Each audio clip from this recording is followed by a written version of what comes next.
आप देख रहे हैं India news Channels Television's breaking news.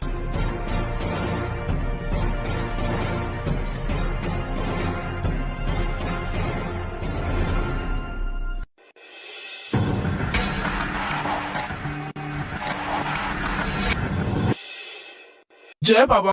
आखिर एक ही पत्थर पर क्यों बना है ये किला?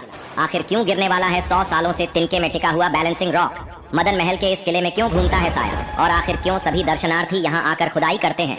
मित्रों, मध्य प्रदेश के जबलपुर मदन महल किले के बारे में आपने जरूर सुना होगा। कहीं पर भी लोग मंदिर या किसी तीर्थ स्थल दर्शन करने जाते हैं तो वह दर्शन करते हैं, लेकिन इस किले में दर्शनार्थी जाकर खुदाई करते हैं। आखिर वह खुदाई क्यों करते हैं? क्योंकि दोस्तों, इस किले के नीचे सोने की ईंटें दबी हुई हैं, इसलिए सभी लोग ईंटों को निकालना चाहते हैं। और कैसे ये विशाल पत्थर सिर्फ और सिर्फ एक तिनके पर टिका है? कैसे भूकंप आने पर आ जाएगा महाप्रलय और ये पत्थर जब गिरेगा तो कितनी हानि होगी?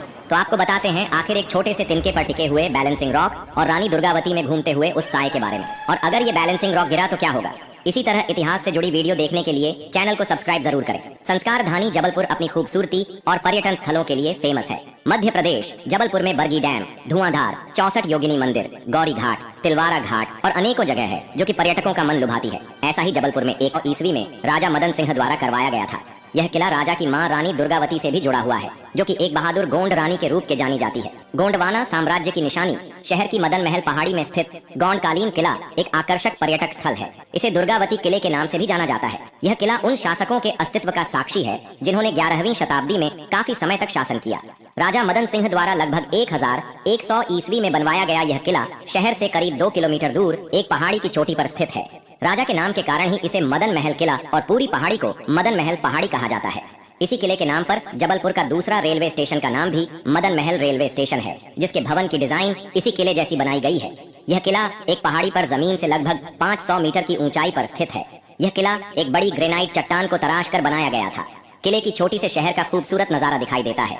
जानकारों का कहना है कि यह किला राजा महाराजाओं ने अपनी शान और शौकत के लिए बनवाया था, लेकिन युद्ध के दौरान इस किले का प्रयोग सेनाएं वॉच टावर के रूप में करने लगीं।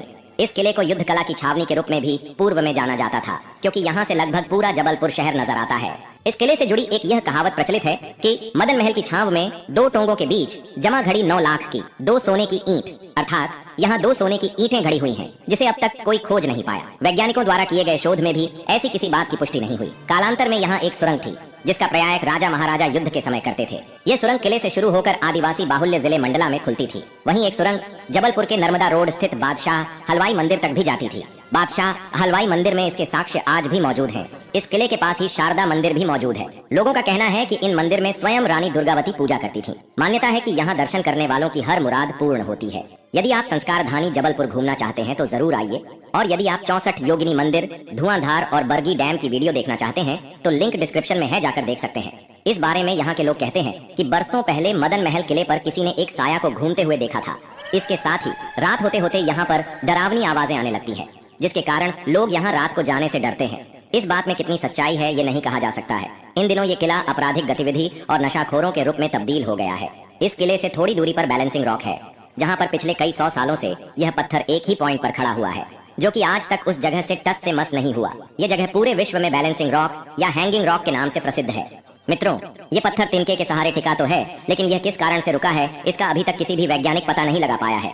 लेकिन यदि यह पत्थर गिरेगा तो कितना नुकसान होगा और कहां कहां पर प्रलय आएगा, क्योंकि दोस्तों यह पत्थर देखने में छोटा लग रहा है, लेकिन यह बैलेंसिंग रॉक बहुत ही बड़ा है। और जब यह टूट कर गिरेगा तो लुढ़कते हुए नीचे तबाही मचाने वाला है और इससे कई घर ध्वस्त होकर टूट जाएंगे। हम उम्मीद करते हैं कि ऐसा कुछ न हो और यह पत्थर इतिहास बनकर ऐसे ही टिका रहे। 1997 में जब भूकंप आया था, जिसमें जबलपुर में 5.8 मैग्नीट्यूड की फ्रीक्वेंसी में यहाँ भूकंप आया था, इस भीषण भूकंप के बाद भी यह पत्थर यहाँ से 1 इंच भी नहीं हिला। इसका संतुलन कैसे बना हुआ है यह कोई नहीं जानता है। इसके पीछे का क्या विज्ञान है, इसके बारे में कई लोगों ने पता लगाने की कोशिश करी, लेकिन कुदरत के करिश्मा के आगे साइंस और मशीन दोनों हाथ खड़े कर देते हैं। कई सालों से यह पत्थर यहाँ पर इसी बिंदु में खड़ा हुआ है, जो कि पूरे जगत में बैलेंसिंग रॉक के नाम से विख्यात है। दुनिया भर से यहाँ पर पर्यटक इस क्षेत्र में आकर इस गुत्थी को सुलझाने का प्रयास करते हैं। तो मित्रों, आप कब जबलपुर आ रहे हैं यह किले और जबलपुर का खूबसूरत नजारा देखने के लिए? जबलपुर में एक से एक मंदिर, एक से एक किले और नर्मदा नदी का प्राकृतिक सौंदर्य है। यदि आपको वीडियो